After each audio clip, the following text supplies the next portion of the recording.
Assalamualaikum warahmatullahi wabarakatuh. Selamat datang di channel YouTube saya. Saya akan membuat sebuah video pembelajaran tentang materi bahasa Indonesia, yakni bahasa dalam kehidupan sehari-hari, atau lebih jelasnya bagaimana bahasa digunakan dalam kehidupan kita. Yang pertama, kita akan membahas tentang pengertian, macam bahasa, manfaat, dan kesimpulan dari semua materi yang akan saya jelaskan. Pertama, pengertian bahasa.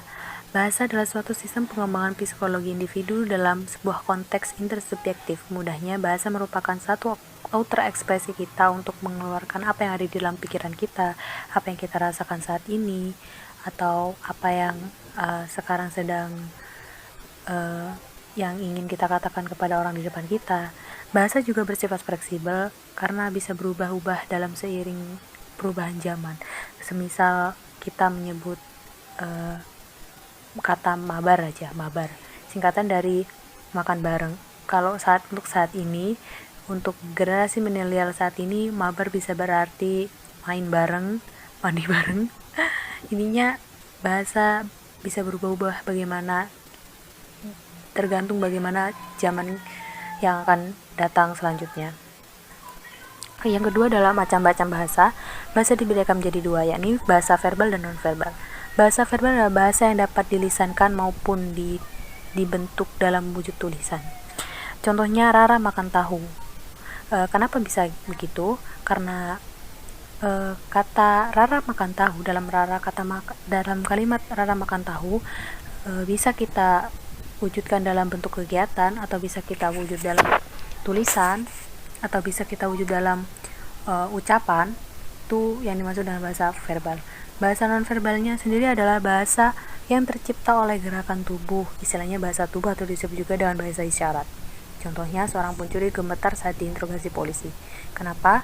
Karena bahasa non-verbal ini terjadi pada saat tertentu. Semisal kita ketahuan berbohong, otomatis kepala kita akan menunduk secara refleks atau spontan, akan menutupi kesalahan kita, kegugupan kita.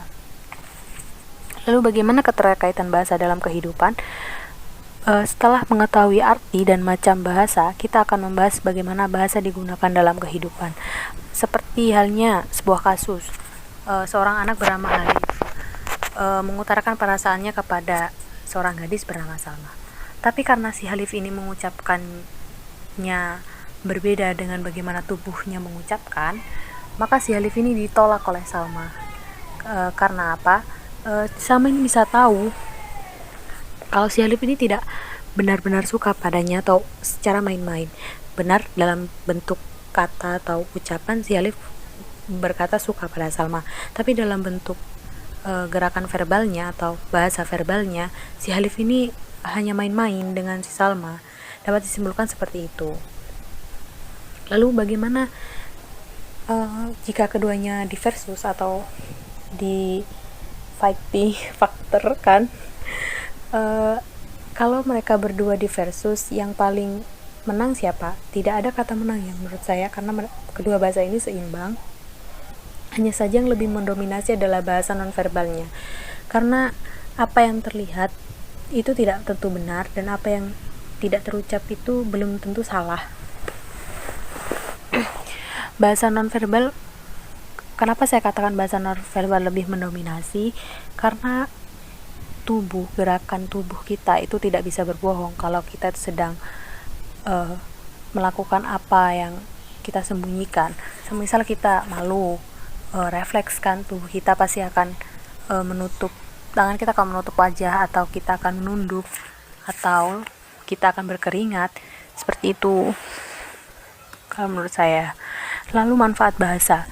Bahasa merupakan alat komunikasi resmi sebuah negara.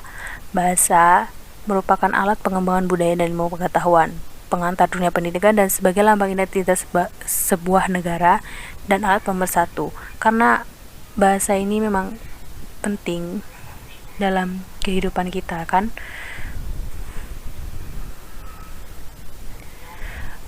Kesimpulannya, bahasa adalah komponen paling penting dalam kehidupan baik dalam maupun luar negeri, karena bahasa bersifat universal. Tanpa adanya bahasa, kita tidak akan bisa berkomunikasi dengan orang lain, atau kita akan canggung mungkin karena tidak ada bahasa. Mungkin itu saja yang dapat saya jelaskan tentang materi ini. Jika ada salah kata atau penjelasan saya yang kurang jelas atau kurang menarik, saya mohon maaf yang sebesar-besarnya, karena saya masih belajaran ya, masih baru membuat video seperti ini, dan ini juga disuruh oleh dosen pembimbing saya selaku Bapak Sidik Ardianta. Itu saja. Wassalamualaikum warahmatullahi wabarakatuh.